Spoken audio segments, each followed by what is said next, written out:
Banyaknya populasi lalat di Kintamani menjadi keluhan wisatawan. Salah seorang pelaku pariwisata di Kintamani, Inyoman Gede Mahayuna, mengungkapkan populasi lalat di Kintamani sangat mengganggu kenyamanan wisatawan.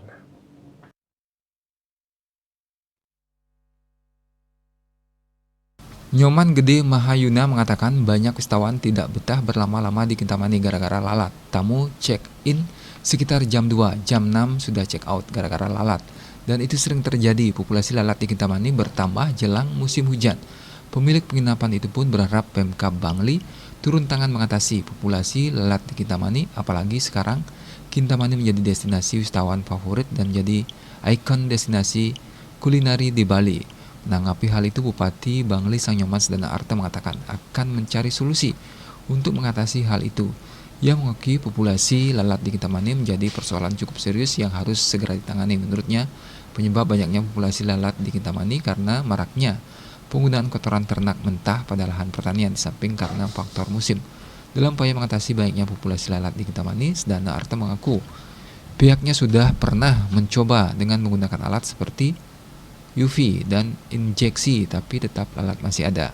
Sementara itu, Dinas Pertanian, Tahanan Pangan dan Perikanan (PKP) Bangli mendorong petani menggunakan pupuk organik.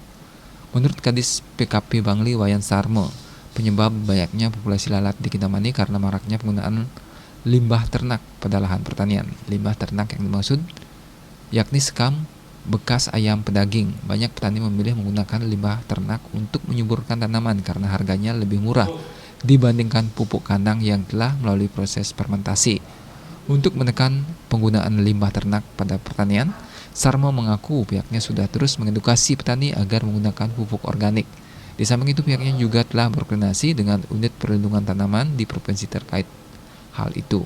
Pihaknya terus mendorong petani menggunakan pupuk organik dengan mengusulkan bantuan pupuk organik ke pemerintah provinsi. Tahun 2023 ini Bangli memperoleh 600 ton. Pada 2024 mendatang, Dinas PKP pun telah merancang penggunaan pupuk organik bagi petani dalam upaya mengurangi penggunaan limbah ternak pada lahan pertanian. Dayus Wasrina, Bali Pos.